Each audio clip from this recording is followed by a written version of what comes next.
Hello everyone. नमस्कार दोस्तों। Continue करते हैं अपनी डिस्कशन को और इस लेक्चर में फ्रेश टॉपिक के बारे में बात करेंगे। इंडिया के अंदर मॉनेटरी सिस्टम किस प्रकार का है। जो भारत का मॉनेटरी सिस्टम है, मॉनेटरी सिस्टम मतलब क्या, कौन रेगुलेट कर रहा है इसको, कौन कर रहा है रेगुलेट इसको? Central bank, RBI. यानी कि मॉनेटरी सिस्टम मतलब क्या, हमारे देश में पैसों की सप्लाई की रोटेशन जो है वो मॉनेटरी सिस्टम या मॉनेटरी पॉलिसी को कैसे रेगुलेट करा जाता है हमारे देश के सेंट्रल बैंक के द्वारा, जिसका नाम है हमारे देश में रिजर्व बैंक ऑफ इंडिया, जिसका हेडक्वार्टर है कहां पर?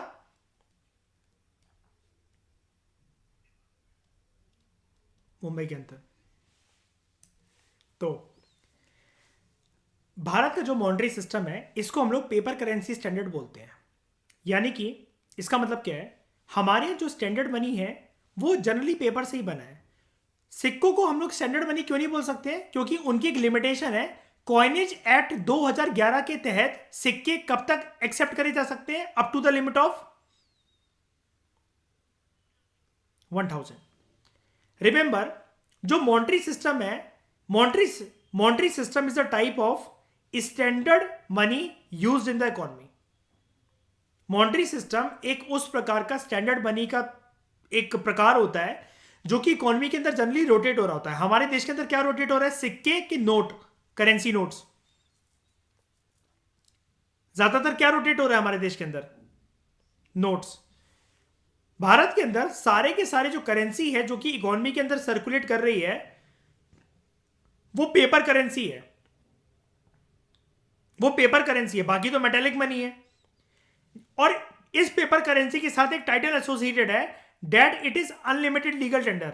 यानी कि कितने भी अमाउंट का आपको डेट अगर सेटल करना हो, अपना कर्जा चुकाना हो, या किसी पर्सन को कितने भी अनगिनत अमाउंट की पेमेंट करनी हो, क्या मुझे यह बताओ मिसबा, इसको लेने से कोई मना कर सकता है क्या? ईशा, कोई एक्सेप्ट करने से मना कर सकता है क्या?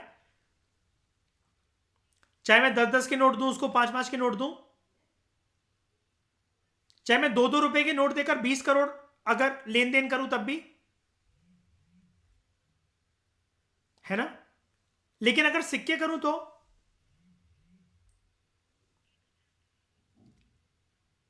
ले लेगा पर्सन। वैसे अगर अगर मैं उसको 20 करोड़ या 30 करोड़ अगर दे रहा हूं, या फिर मेरे पास अगर आ रहे हैं तो मैं ले लूंगा क्या?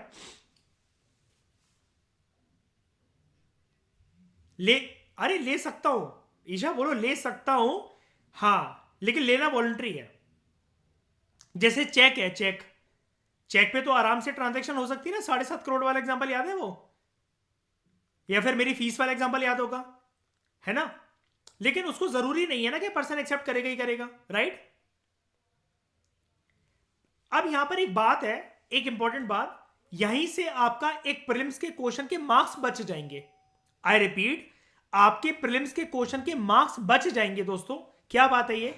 पेपर करेंसी को ब्रॉडर सेंस में ये बोला जाता है कि it includes both paper notes as well as coins. तो कंफ्यूज नहीं होना है। लेकिन फिर भी कॉइन्स को एक स्टैंडर्ड मनी तो बोला जाता है, बिल्कुल स्टैंडर्ड बनी है, रोटेशन के अंदर है, इकोनॉमी के साइकिल के अंदर है। लेकिन फिर भी कॉइन्स की डेफिनेशन यहां पर थ्योरेटिकली अगर पेपर के अंदर आ जाए तो करेक्ट कर देंगे हम उस ऑप्शन को। लेकिन फिर भी हम अवॉइड करेंगे बोलने में और अपनी एक्सप्लेनेशन समझने के लिए। क्यों करेंगे? Because it is a legal tender, but कैसा टेंडर है, कैसा लीगल टेंडर है? लिमिटेड। ठीक है। Again, paper currency standard is also known as managed currency standard, because any amount of notes can be issued with minimum backup of gold. आज ये line परेशान तो नहीं कर रही है कि नोट को इशू करा जा सकता है with minimum backup of gold? आज ये लाइन परेशान तो नहीं कर रही है? बताओ, हमारे देश में नोट्स कैसे प्रिंट होते हैं? भूल गए क्या उस बात को?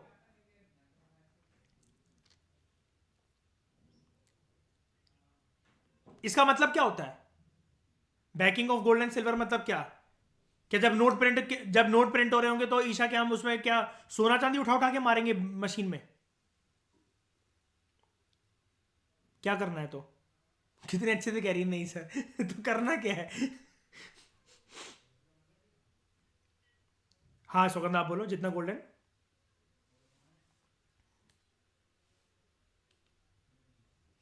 उतना ही नोट प्रिंट करे जाएंगे, ठीक है?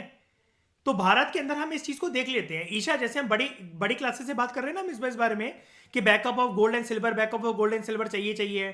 तो एक बारी आज हम इसमें क्या करते हैं कि एक बारी पता लगा लेते हैं कि कितना, जब सोना चांदी हो हमारे देश के अंदर तो कितने नोट प्रिंट हो सकते हैं। क्योंकि ईशा कुछ लिमिट तो रखी गई होगी ना इसके लिए, अर्पित, है ना? क्यों जैद, कुछ तो सोच ही रखा होगा कि अगर इतना इतना सोना चांदी होगा राजश्री, तब उतने उतने नोट्स हम लोग प्रिंट कर लेंगे, राइट? है ना? तो इंडिया के अंदर आरबीआई जो है, it issues all paper notes except 1 rupee note. ये कौन इशू करता है 1 रुपी नोट एंड कॉइन, जल्दी बताओ? गवर्नमेंट। और 1 रुपी नोट पे किसके सिग्नेचर होते हैं? Finance secretary. For note issue RBI ना एक चीज यूज करता है, मिनिमम रिजर्व सिस्टम। अगर ये कल को आ गया आपको प्रीलिम्स के अंदर कि मिनिमम रिजर्व सिस्टम का मतलब क्या है, आधे लोगों की तो अंडरवेयर गीली हो जानी है। किस बात पे? क्योंकि उनको ये वाली बात, लोगों को मनी एंड बैंकिंग पढ़ने के बाद भी नहीं पता है। Even I have seen my selected friends and some of the selected candidates कि उनकी रैंक तो चलो कुछ भी आ गई, पीडीएफ में नाम आ गया है, उनको ये कंसेप्ट तक नहीं पता है काफी सारे लोगों को कि हमारे देश में नोट्स को प्रिंट करने के लिए उनको लगता है कि printing of notes is only done and it is only called as deficit financing. नहीं भाई, डेफिसिट फाइनेंसिंग नहीं होता। हमेशा हमेशा नोट्स की करेंसी की प्रिंटिंग कर्जे में नहीं होती है। नॉर्मल आप आरबीआई के दफ्तर जाओ मुंबई के अंदर, या उसकी जो भी ब्रांचेस हैं जहां जहां उसने मशीनें लगा रखी है, normal day to day routine में भी तो नोट प्रिंट होते हैं। याद है मैंने आपको आरबीआई के काउंटर वाली बात बताई थी कि वो आपको जलाकर नोट से एक वो नंबर मिटाकर एक फ्रेश नोट इशू करेगी और फिर वो नोट दोबारा प्रिंट हो सकता है। तो यार वो नोट दोबारा प्रिंट होता है, चाहे भले ही 4 नोट प्रिंट हो, 5 नोट प्रिंट हो, आरबीआई के नोट प्रिंट होते हैं।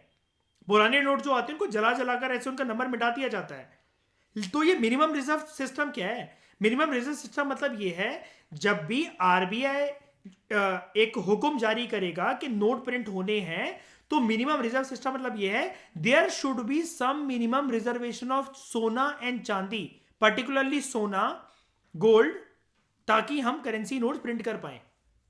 अगर वो नहीं है ना तो नहीं करे जाएंगे, बिकॉज ये ना एक इक्विलिब्रियम मेंटेन रहना चाहिए। अब इसकी दायरे कितनी है, इसकी दरें कितनी है, व्हाट इज द रेंज जिसमें ये वाली चीज होती है, तो देखते हैं उसको। For note issue RBI use करता है मिनिमम रिजर्व सिस्टम को, according to which RBI maintain करता है कितना मिनिमम रिजर्व। ये याद रखना, ये याद रखना। इसके अंदर कोई भी चीज अगर चेंज होगी कल को, तो बजट एंड इकोनॉमिक सर्वे के अंदर लेटेस्ट आ जाएगी, खुद से सर्च करने की अभी जरूरत नहीं है, ठीक है? आरबीआई मेंटेन रखता है 200 करोड़ के रिजर्व को।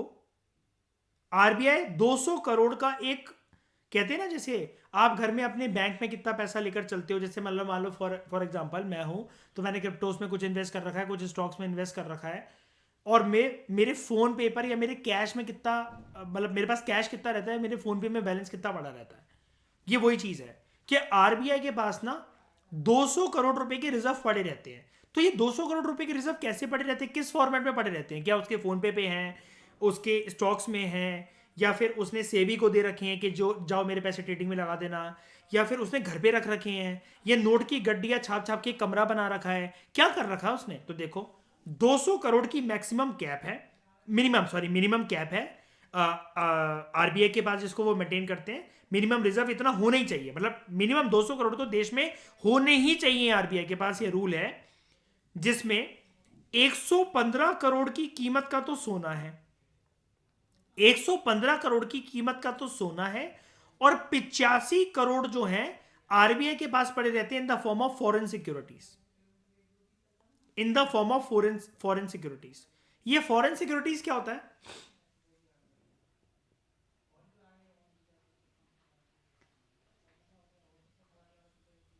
हाँ, जैसे एफडीआई है, फॉरेन डायरेक्ट इन्वेस्टमेंट वगैरह, फॉरेन पोर्टफोलियो इन्वेस्टमेंट, ठीक है? ये सब चीजें होती है, गवर्नमेंट सिक्योरिटीज वगैरह जैसे होती है ना, अभी हम बात करेंगे उसके बारे में, डोंट वरी। लेकिन इन दो फॉर्मेट के अंदर पड़ा रहता है। तो आपको ये वर्ड्स ना दो पहचान में आ जाने चाहिए कि हमारे देश में आरबीआई जो मिनिमम रिजर्व कितने क्या मेंटेन करता है। क्या आज आपको सीखने को मिला 200 करोड़ के, जिसमें से 115 करोड़ आरबीआई क्या रखता है? गोल्ड। और 85 करोड़ क्या रखता है अपने पास? क्या रखता है? Foreign securities. क्वेश्चन ये बन सकता है सुगंधा बनने को अगर बनाना चाहे एग्जामिनर, इनमें से ज्यादा क्या है, किसके रिजर्व ज्यादा रखता है, बताओ ईशा। गोल्ड के। और जानने वाली बात यह है, अब देखो ईशा, मैं क्यों बता रहा था कि सिलेक्टेड कैंडिडेट भी नहीं जानते हैं इस बात को। उनको पता है क्या लगता है मिसबा, कि आरबीआई मेंटेन रखता है मनी के रिजर्व भी। मनी दिख रहा है कहीं पर भी यहां पर? नहीं, ये चीज है। और बताओ, अगर हम लोग भी नहीं पढ़े उस कंसेप्ट को, तो ये तो हम तो श्योर शॉर्टली शाइनी आर्ग्यू नहीं करेंगे कि पैसा भी रखता होगा पक्का आरबीआई कुछ ना कुछ। बताओ, करेंगे कि नहीं करेंगे आर्ग्यू इस बात पे? अब अब मतलब बात कंसेप्ट बताता हूं कि बात क्या होती है। बात ये होती है कि अगर ये 200 करोड़ का आंकड़ा या 115 करोड़ का गोल्ड या 85 करोड़ का फॉरेन सिक्योरिटीज, अगर ये ऊपर ऊपर नीचे डगमगाए ना, अगर ये कम ज्यादा हो गए, तो उस हिसाब से आरबीआई क्या करता है, गोल्ड तो बढ़ा नहीं सकता। गोल्ड की रिजर्व्स अगर कम हो गई मिस बात, तो सोना कहां से ले आओगे आप? गोल्ड के अनलिमिटेड ईशा के, मतलब सोना आराम से मतलब पैदा हो जाएगा क्या, बताना जरा। या सोने को क्रिएट क्रिएट कर लिया जाता है, बताना जरा, कोई बना लेगा सोने को? फॉरेन सिक्योरिटीज क्या अर्पित अपने आप चली आएंगी? तो यहां पर आरबीआई 200 करोड़ के कैप को मेंटेन करने के लिए क्या करता है, जब इसमें से कोई भी चीज कम ज्यादा होती है तो क्या करता है? करेंसी को प्रिंट करना स्टार्ट करता है। आप समझ में आया कि normal day to day life में सौगंधा आरबीआई के द्वारा करेंसी प्रिंट क्यों होती है? बताओ राशि, समझ में आया ये वाली चीज? And let me give you a bonus on this. पूछकर देख लेना किसी भी कैंडिडेट से, अपने दोस्त से, अगर वो बिना रेफरेंस के इसको एक ही बारी में बता सके। इकोनॉमिक्स ऑप्शनल वालों को भी नहीं पता है ये वाली बात, तो बहुत ज्यादा लोगों को।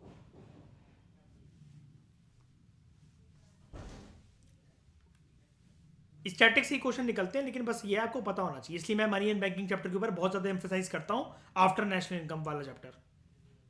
अब इंडिया के अंदर एक चीज देखते हैं। इंडिया के अंदर आरबीआई सारे के सारे पेपर नोट्स को इशू करता है, except 1 rupee note and coins.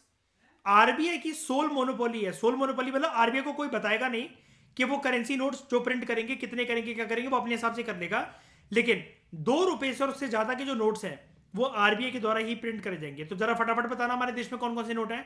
2 रुपए का नोट, 5 रुपए का नोट, 10 रुपए का नोट, 20 का नोट, 50 का नोट, 100 का नोट, 200 का नोट, 500 का नोट और 2000 का नोट। ये 9 तरह के नोट है। इसके अलावा कोई भी चीज है? बताओ। नहीं ना, इतना ही है ना। सिक्के की बात करते हैं जरा। 1 रुपए का सिक्का, 2 का सिक्का, 5 का सिक्का, 10 का सिक्का, 20 का सिक्का। 1 रुपए, 1 रुपए का सिक्का, 2 रुपए का सिक्का, 5 का, 10 का, 20 का। ठीक है। इसके अलावा 1 रुपए का नोट। अगर मैं यहां पर एक डिवाइडिंग लाइन बनाऊं येलो से, राइट साइड वालों का मालिकाना अधिकार किसके पास? आरबीआई के पास। लेफ्ट साइड वालों का मालिकाना अधिकार किसके पास? गवर्नमेंट के पास। 1 रुपए वाला किसके अधिकार में, सिग्नेचर किसके होते हैं? फाइनेंस सेक्रेटरी के। फाइनेंस सेक्रेटरी के। यहां पर मैं कुछ मिस तो नहीं कर रहा हूं? यहां पर मैं कुछ सिक्का मिस तो नहीं कर रहा हूं, या कोई भी 1 रुपए का नोट या कुछ मिस तो नहीं कर रहा हूं?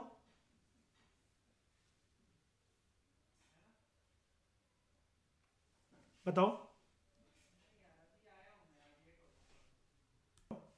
सारे लोग, बताओ। कर रहा हूं। 50 पैसे का coin is still in circulation, बस वो यूज नहीं होता है।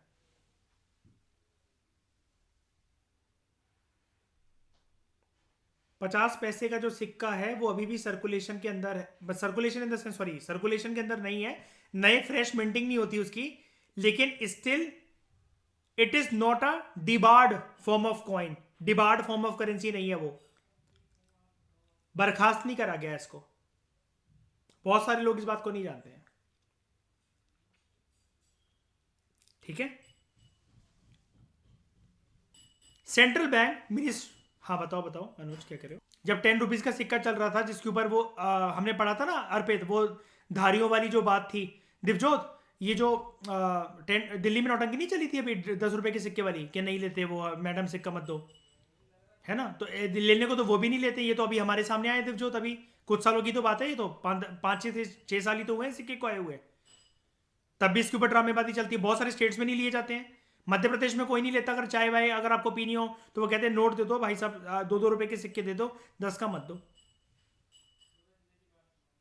हाँ, 20 का सिक्का पहली बार दो ना अगर किसी को, जैसे मेरे पास 20 रुपीज के बहुत सारे कॉइन्स थे तो मैं दे देता था। अब वो कहते थे हमने तो भैया देखा ही नहीं है, पता नहीं सही चीज़ है कि नहीं चीज़ है, आप तो हमें 5-5 के दे दो, मतलब यार वो दे दो। हिंदुस्तान का आदमी वैसे भी मैं बोलता हूँ ना, वो तब मजे लेता है चीज़ों के जब पूरी दुनिया ले चुकी होती है। Central government ministry of finance issue करता है 1 रुपये के नोट्स को और सारे के सारे सिक्कों को। फॉर नोट इशू इंडिया जो है वो फॉलो करता है मिनिमम रिजर्व सिस्टम को, according to which central bank जो है it keeps a minimum reserve of gold and foreign exchange, and इस बेसिस पर नोट्स इशू करे जा सकते हैं आरबीआई के द्वारा किसी भी हद तक, किसी भी अमाउंट तक। तो देखो इनफ टाइम उसने रिवीजन करवा दी आपकी। ठीक है, क्या ये सारी की सारी चीजें आप लोगों को समझ में आई? बताओ।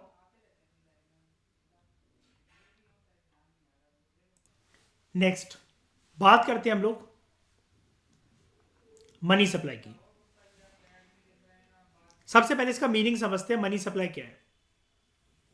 मनी सप्लाई का मतलब है कितना अमाउंट ऑफ पैसा, कितना स्टॉक ऑफ पैसा घूम रहा है इकोनॉमी में, सर्कुलेशन में है। लिक्विडिटी ट्रैप में जैसे हमने क्या पढ़ा था प्रीवियस लेक्चर के अंदर, वहां रुक गया है पैसा, पब्लिक में विदहोल्ड कर लिया है। लेकिन यहां पर कितना supply of money, stock of money घूम रहा है इकोनॉमी के अंदर, जो कि इकोनॉमी के पहियों को चला पा रहा है। चलो अंग्रेजी समझते हैं इसकी।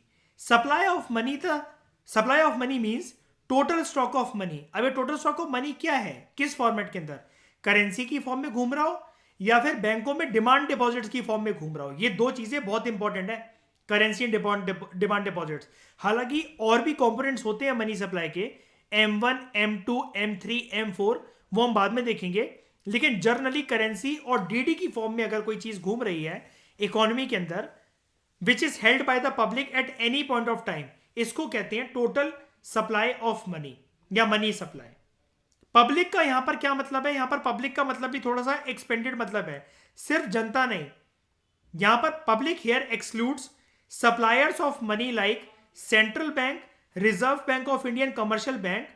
ठीक है, लेकिन इनके अलावा कोई भी पब्लिक या इंस्टीट्यूशन अगर बल्क में पैसा घुमा रहा है करेंसी या डिमांड डिपॉजिट्स की फॉर्म में, एंड डिमांड डिपॉजिट्स को भी लोग यूज करते हैं, मैंने आपको बताया था प्रीवियस लेक्चर्स के अंदर, एग्जांपल मैंने आपको दिए थे, है ना, कि आप उसकी फी पेमेंट वगैरह करने के लिए, या फिर मैंने अपने दिल्ली यूनिवर्सिटी का आपको एग्जांपल बताया था, है ना।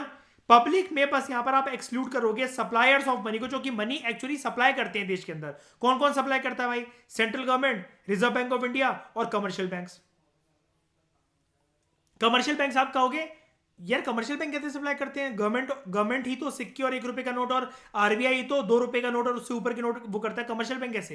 ये डिमांड डिपॉजिट्स वगैरह या अदर फॉर्म ऑफ चेक वगैरह को इशू करने का काम तो कमर्शियल बैंक ही करते हैं, इसलिए इनको क्रिएटर सप्लायर्स ऑफ मनी बोला जा रहा है।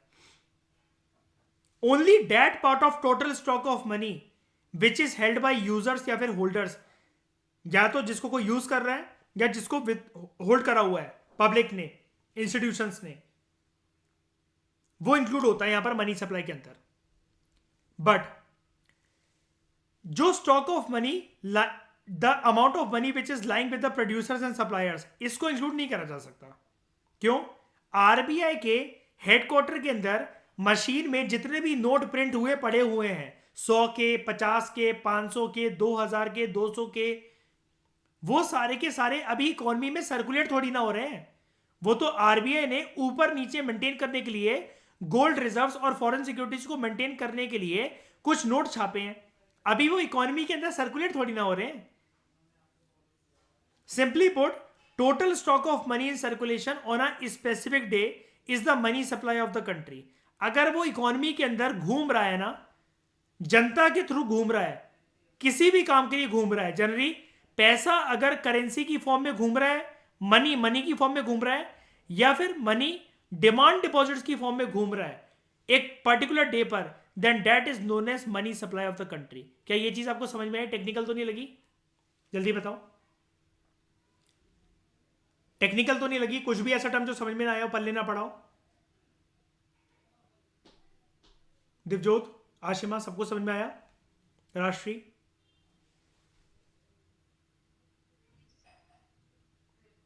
ईशा, बिस्मे, सबको, अर्पित, जैद,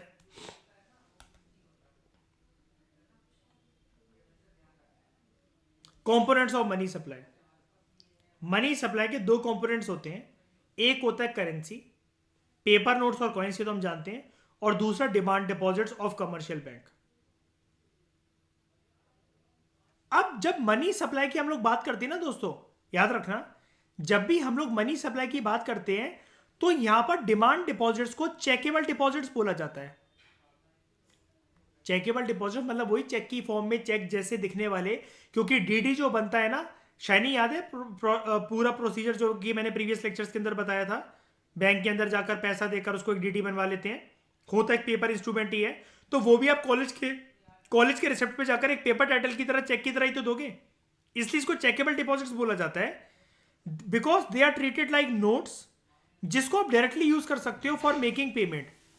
जो फीस आपको देनी थी कॉलेज के अंदर, मान लो, ठीक है, कॉलेज के अंदर जो आपको फीस देनी थी, वो अपने पैसों की फॉर्म में ना देकर कॉलेज वालों ने जो डिमांड करी डीडी की फॉर्मेट में, डिमांड डिपॉजिट्स की फॉर्म में दे दो, तो वो चेकेबल डिपॉजिट्स एक तरीके से, आप अगर चेक देते तब भी आपकी जेब से उतना पैसा जाता, और इनको नोट की तरह इसलिए ट्रीट करा जाता है राजश्री, क्योंकि डिमांड डिपॉजिट्स क्या फ्री में बन जाती है क्या? अगर पैसे अगर आपको कॉलेज में देने राजश्री, तो क्या फ्री में बन जाएंगे वो पैसे? बताओ, नहीं ना, एक्स्ट्रा चार्ज लेता है ना? या चलो एक्स्ट्रा चार्ज भी नहीं लेता, भाड़ में जान दो उसको, लेकिन आपके बैंक अकाउंट से पैसे तो कटे ना डीडी बनवाने के लिए, कॉलेज में जो आपने डीडी दी, अगर उतना तो कटता ही है। अर्पित, किसी को चेक इशू कर रहे हो तो क्या बैंक से पैसा नहीं कटेगा क्या? अगर किसी को 1 करोड़ रुपए देती है अगर आपने चेक पे साइन करके, तो कटेगा कि नहीं कटेगा? इसलिए इसको नोट की तरह ध्यान से सुनना, अपना दिमाग एक्स्ट्रा मत लगाने लग जाना आप लोग। देखो, छोटे छोटे ट्रैप्स होते हैं इकोनॉमी के क्वेश्चन के अंदर, बहुत ज्यादा पैनी नजरों से और शार्प दिमाग से इस चीज को समझो। शाइनी, यहां लिखा हुआ है they are treated like notes, they are not notes. क्यों? अगर नोट वर्ड को मैं रिप्लेस कर दूं, ये सारा का सारा चेक, डीडी, नोट, सिक्के, कॉइन्स वगैरह, ये सारे के सारे जितनी भी ये चीजें हैं यार, अर्पित, ये है तो पैसा ही ना, पैसा तो कट ही रहा है ना पर्सन का, या तो आ रहा है या तो जा रहा है। अगर मुझे कोई चेक इशू कर रहा है, डीडी इशू कर रहा है, या नोट दे रहा है, क्या मेरा अकाउंट का पोर्टफोलियो राइज नहीं हो रहा है उस चीज से? बताना जरा, है कि नहीं? अभी जैसे मैंने बॉन्ड्स दिखाए, आशिमा मुझे एक बात बताओ, अभी जैसे मैंने आपको बॉन्ड्स दिखाए या फिर जो स्टॉक से मैंने दिखाए, अगर वो मेरे पास जस्ट ये पड़े हुए हैं और उनकी कीमत बढ़ती चली जा रही है, तो क्या मेरा पोर्टफोलियो और मनी नहीं बढ़ रहा है? बताना जरा। जेपी पावर जो मैंने पिछले लेक्चर में दिखाया, अगर वो हमें प्रॉफिट देने लगे, तो वो पैसा रिफ्लेक्ट नहीं होगा क्या हमारे उसमें अकाउंट में? तो क्या वो जेपी पावर जो है, क्या उसको मनी की तरह ट्रीट कर सकता हूं वैसे मैं, अगर इस टॉपिक से हटके अगर मैं बोलूं? बताओ, है कि नहीं ये चीज है? लेकिन अभी आप बॉन्ड्स और स्टॉक्स को हटाओ, हम लोग यहां पर ठोस तरीके से बात कर रहे हैं सिर्फ और सिर्फ मनी सप्लाई के कंपोनेंट्स की। मनी सप्लाई के जो कंपोनेंट्स हैं वो है करेंसी, पेपर नोट्स और कॉइन्स की फॉर्म में, एंड डीडी जो कि कमर्शियल बैंक इशू करता है। अब यहां पर वो डिमांड डिपॉजिट्स के बारे में आपको एक बात बोल रहा है कि डिमांड डिपॉजिट्स, चेकेबल डिपॉजिट्स, इनको नोट्स की तरह ट्रीट करा जाता है, बिकॉज आप डायरेक्टली इनको यूज कर सकते हो पेमेंट की तरह। लेकिन मुझे अब सबसे बड़ी बात बताओ, डिमांड डिपॉजिट्स, चेक्स, ठीक है, ये कैसे इंस्ट्रूमेंट्स होते हैं? They are issued on the basis of trust. आप कॉलेज में डीडी दे दो, ये भी तो हो सकता है कि आपने डीडी बनवाई और आपकी बैंक में जो है उस टाइम पे तक फिर पैसा ना हो, बताओ। हालांकि डीडी में तो लॉक हो जाता है, लेकिन चलो चेक की बात कर लेते हैं। आपने किसी को चेक दिया हो, ये भी हो सकता है कि आपके बैंक में पैसा ना हो, राइट? पता कैसे लगेगा कि उसके बैंक में पैसा नहीं है? जब चेक क्या हो जाएगा, बाउंस। अब सोर्सेज क्या होते हैं मनी सप्लाई के? ये सिंपल सा टॉपिक है, ज्यादा आपको कुछ सोचना नहीं है। मतलब मनी को देश में कौन सप्लाई करता है? एक तो सरकार। हमारे देश की बात करें, हमारे देश में सरकार का क्या रोल है, क्या महत्वता है? 1 रुपए के सारे 1 रुपए के नोट्स और सारे के सारे सिक्के ये सरकार के द्वारा इशू करे जाते हैं। क्या राष्ट्रीय ये 1 रुपए के नोट और सारे के सारे सिक्के इकोनॉमी के अंदर घूमते हैं? लोग इससे लेन देन करते हैं क्या रोजमर्रा के जीवन में, डेली लाइफ में? नहीं करते। नहीं मतलब फिर भी मैं कह रहा हूं, अगर इनको कंबाइंडली अगर आप रीड करो, चलो 1 रुपए के नोट को हटा दो, मतलब मैं, देखो, तो बताओ, क्या ये 1 रुपए के सिक्के और ये जो दूसरे कॉइन्स हैं क्या यूज होते हैं सर्कुलेशन में रोजमर्रा के जीवन में? इसमें क्या हम इन सिक्कों से कुछ ना कुछ लाते हैं, कुछ ना कुछ ट्रांजेक्शन करते हैं क्या? है ना? आज मैं बताओ सिक्के कैसे कैसे यूज करते हैं, बताओ। जैसे तेरी गोल्ड फ्लेक आती है इससे, है ना? अगर आप फूकते हो तो वो 2-2 रुपए के सिक्के उठाते हो तुम फ्रिज के ऊपर से, और गोल्ड फ्लेक ले आते हो एक, है ना? ये चीज है, 10 रुपए इकट्ठे करके। आरबीआई आरबीआई सप्लाई करता है money which issues paper currency. Commercial bank commercial bank credit create करता है on the basis of demand deposits. कैसे? डीडी इशू करने का काम कमर्शियल बैंक का ही होता है।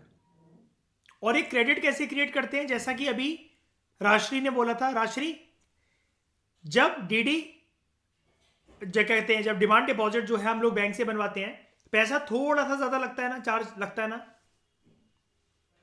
तो वो जो चार्ज है शाइनी वो किसके पास जाता है? और वो बैंक का क्या बन जाता है? क्रेडिट या फिर प्रॉफिट, है ना?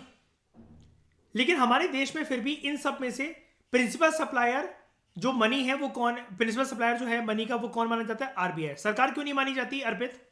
Why not government? और ज्यादातर मनी की सर्कुलेशन हमारे देश में किस फॉर्मेट में होती है राष्ट्रीय?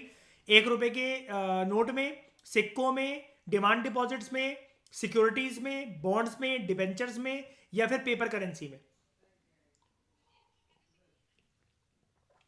सीरियसली? कैश तो यानी कि पेपर करेंसी बोल सकता हूं मैं उसको। और पेपर करेंसी को सिर्फ और सिर्फ इशू कौन कर सकता है? उसका मालिकाना हक किसके पास है? आरबीआई के पास। इसलिए आरबीआई को बोला जा रहा है it is a principal supplier of money. ये क्वेश्चन दोस्तों स्टेट पीएससी में, जो छोटे छोटे स्टेट पीएससी होती है, डायरेक्टली आ सकता है मेंस के अंदर। Please write it down. Why RBI is regarded as the principal supplier of money in our country? I repeat, why RBI is regarded as the principal supplier of money in India या in our country? What is the ideal supply of money? Best supply of money कितनी मानी जाती है और कैसे मानी जाती है? अमाउंट ऑफ मनी, देखना सुनना ध्यान से, कि बेस्ट मनी सप्लाई मतलब, हमने एक बात पढ़ी थी, ये वाला टॉपिक क्यों है यहां पर, क्यों दे रखा है? इस टॉपिक की बहुत बहुत ज्यादा रेलेवेंस है। क्यों? हमने प्रीवियस लेक्चर्स के अंदर ये पढ़ा था, अगर आपको याद हो शाइनी, सब लोगों को, ज्यादा पैसा इकोनॉमी के अंदर जाना, इंजेक्ट होना अच्छी बात नहीं है इकोनॉमिक कंडीशन के लिए। इन्फ्लेशन वाले चैप्टर के अंदर भी पढ़ा था इस बारी बात को, है ना? और ज्यादा पैसे की किल्लत होना इकोनॉमी से, वो भी अच्छी बात नहीं है, राइट? तो यहां पर आशिमा हमें कुछ तो सोचना पड़ेगा ना कि एक आइडियल सप्लाई ऑफ मनी क्या होता है। दिवजोत बताओ। द अमाउंट ऑफ मनी, अब एक आइडियल सप्लाई ऑफ मनी क्या होता है? ऐसा अमाउंट ऑफ मनी जिसकी वजह से एग्रीगेट डिमांड यानी कि टोटल परचेजिंग पावर एक स्टेट ऑफ बैलेंस में रहे विद एग्रीगेट सप्लाई। यानी कि हम लोग यहां पर कैसी कंडीशन को बुलावा दे रहे हैं Shiny? Aggregate demand is equal to aggregate supply, मतलब क्या कंडीशन बन जाएगी? State of, very good. और स्टेट ऑफ इक्विलिब्रियम को क्या बोला जाता है इकोनॉमी के अंदर? It is a state of, it is a state of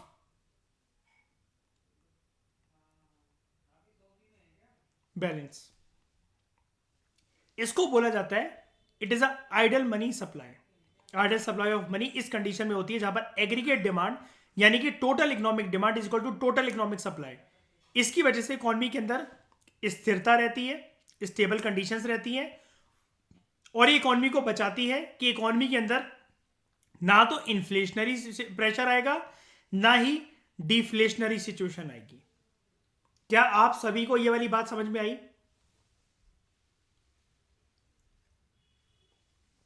अच्छे से समझ में आई? अब ये वाली बुक इतनी प्यारी है, इतनी प्यारी है जिसकी कोई हद नहीं।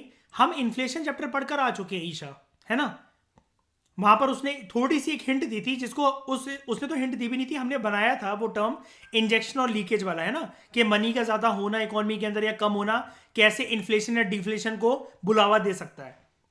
अब ये जो टॉपिक हम पढ़ने जा रहे हैं ना, इसको ना लाइट टॉपिक मत लेना कि हाँ चले यार कुछ भी लिखा हुआ है। ये आपकी प्रीलिम्स के अंदर जान है, ये टॉपिक आपकी प्रीलिम्स के अंदर जान है। बना बनाया पकवान आपके सामने, जिसकी वजह से आपका 30 सेकंड का टाइम भी बच जाएगा सोचने का।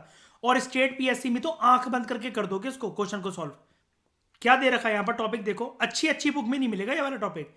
इंपैक्ट क्या होता है कि अगर मनी सप्लाई की एक्सेस हो जाए या किल्लत हो जाए, एंड सौगंधा किल्लत का मतलब है अगर कमी हो जाए, ठीक है? अगर मनी सप्लाई एक्सेस में इकोनॉमी के अंदर आ जाए या मनी की सप्लाई डेफिशिएंट हो जाए, कम हो जाए, तो इसके इंपैक्ट क्या होंगे? Now this is a mains oriented topic also, plus prelims के अंदर तो इसको मान के ही चलो कि आपको ये किसी ना किसी स्टेटमेंट की फॉर्म में मनी एंड बैंकिंग में, आप प्रीवियस क्वेश्चन पेपर उठाकर देख लो, आता ही आता है इस प्रकार के सवाल। ये जो 2 पॉइंट है ना, ये आपकी बहुत मदद कर देंगे टाइम बचाने में। और जैसे क्वेश्चन पेपर के अंदर आएगा ना, आपके चेहरे पे स्माइल आ जाएगी कि बना बनाया क्वेश्चन मैंने देखा था जो कि किसी स्टैंडर्ड बुक में नहीं था लेकिन सीबी सचदेवा में था। देखते हैं इन पॉइंट्स को। मनी जो है रिप्रेजेंट करता है परचेसिंग पावर, यानी कि यहां पर ये जो माना जा रहा है कि मनी सप्लाई जो है, यहां पर ऐसी सिचुएशन मानी जा रही है, जनरली मनी सप्लाई का होना या ना होना ये ज्यादातर किस चीज पर डिपेंड करता है? जल्दी बताओ, ज्यादातर किस चीज पर डिपेंड करता है ये?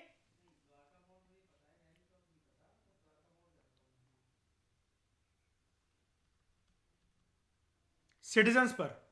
और सिटीजन्स की 2 तरह की चीजें होती है, 2 तरह के सिटीजन होते हैं। एक कौन? बायर्स। बायर्स क्या करते हैं? हमेशा डिमांड। दूसरे होते हैं सेलर्स। सेलर्स हमेशा क्या करते हैं? सप्लाई। तो यहां पर कुल मिलाकर एक डिबेट क्या आती है Isha? Use your trading knowledge. 2 चीजों की वजह से मनी जो है वो उसकी सप्लाई डिटरमाइन होती है, डिमांड एंड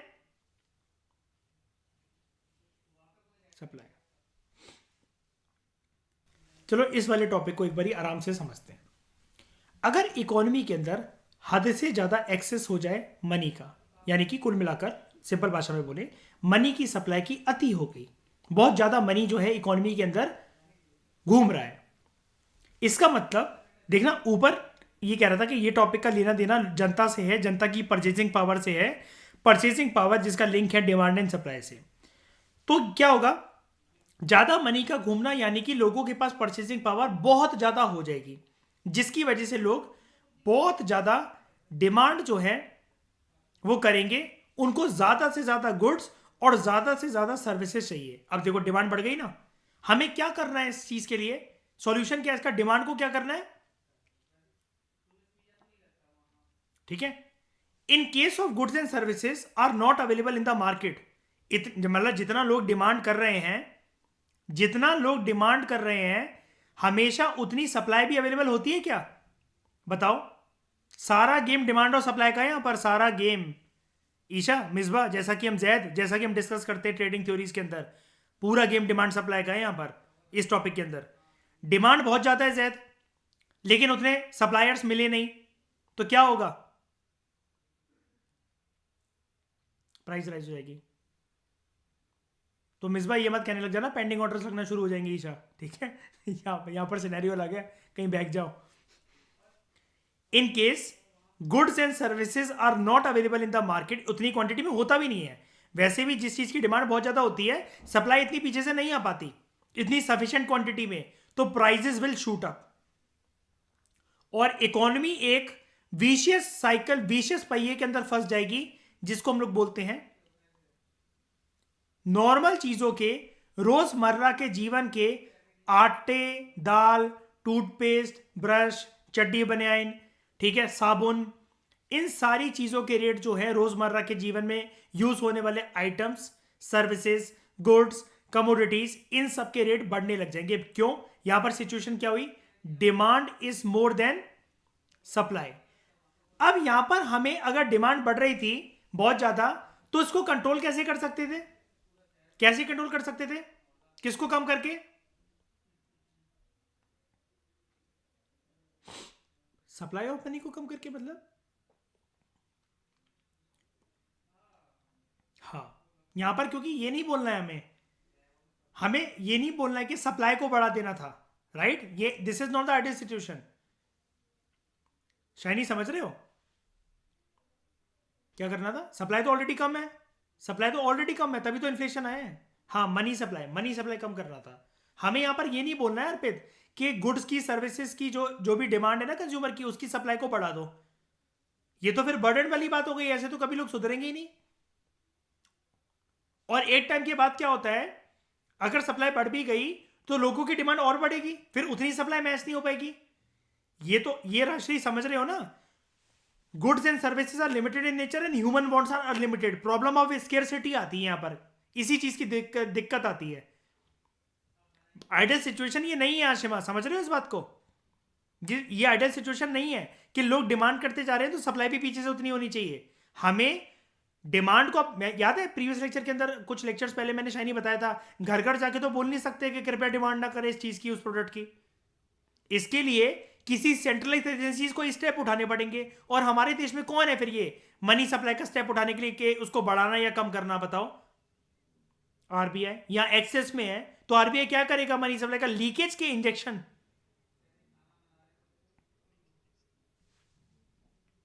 लीकेज है ना। दूसरी सिचुएशन, अगर बहुत कम मनी घूम रहा है इकोनॉमी के अंदर, there is deficient of money supply, it means people will have to less purchasing power. बहुत कम परचेजिंग पावर हो जाएगी उनकी, लोग डिमांड कम करने लग गए, और बहुत सारे कम गुड्स एंड सर्विसेज की कम डिमांड कर रहे हैं। लेकिन यहां पर सप्लाई ज्यादा है, डिमांड कम है, और इस गिरती हुई डिमांड की वजह से इकोनॉमी हो सकता है डिप्रेशन साइकिल में चली जाए, और उससे होते होते डिफ्लेशन आ जाए, चीजों के दाम अति के कम हो जाए। ये भी सिचुएशन अच्छी नहीं होती है, बताओ। डिप्रेशन, डिफ्लेशन के अच्छे होते हैं इकोनॉमी के लिए? सस्ता मिलना बहुत ज्यादा चीजों पे क्या शाइनी अच्छी चीज होती है? हमने पढ़ा था ना, neither inflation is good not deflation is good. इस केस में क्या करना पड़ेगा? क्या दिख रहा है हमें? Demand is less than supply. ये भी चीज अच्छी नहीं है, तो हमें क्या करना चाहिए? डिमांड को बढ़वाते हैं हम लोग या सप्लाई को कम कर दें?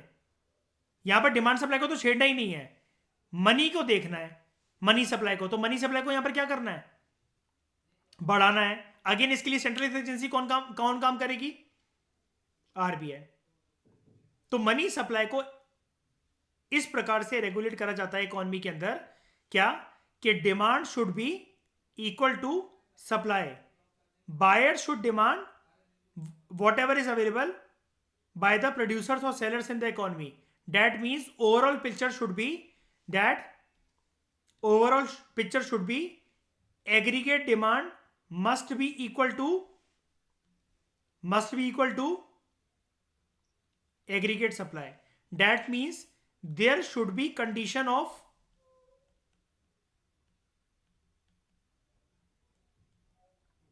equilibrium in the economy, and this equilibrium condition is shiny state of balance for the economy. क्या ये चीज आइडियली पॉसिबल है? हर वक्त होना, बताओ इसमें हर वक्त ये चीज होना पॉसिबल है? नहीं। तो हमने क्या पढ़ा था? इकोनॉमी में कोई भी चीज आइडियली ऐसे एग्जिस्ट नहीं करती है, लेकिन इकोनॉमी में पॉलिसी मेकर्स इस तरफ क्या करते हैं, एम करते हैं।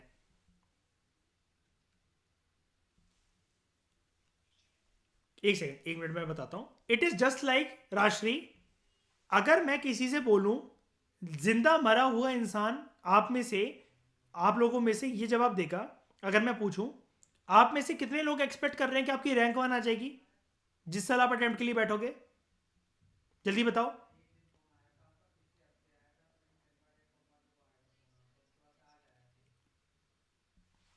तो बंगाल की खाड़ी में कूद जाओ। हाँ बताओ, जल्दी बताओ। आप कर रहे हो, और बाकी लोग? टॉप 5 में रैंक 1 बताओ, रैंक 1।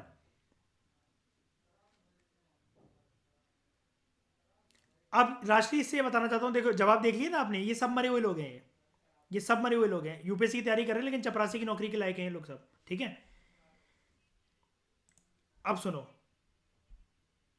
हाँ, रैंक 1 आ नहीं सकती भले ही, या कुछ भी नहीं आ सकती, लेकिन उसकी तरफ राष्ट्रीय एम तो करा जा सकता है कि नहीं करा जा सकता, बताओ? और रैंक 1 बेस्ट रैंक है कि नहीं है? तो अगर हम लोग रोज जीवन में बेस्ट बनने की सोचे तो एटलीस्ट एक अच्छे इंसान तो बन जाएंगे, चले बेस्ट ना बने। अब जैसे यूपी की लड़की है ये ईशा सिंह, अब ये बोलते बोलते क्या बोल गई, सर रैंक 1 की सोचेंगे तभी तो रैंक 100 आएगी। मरी हुई इंसान,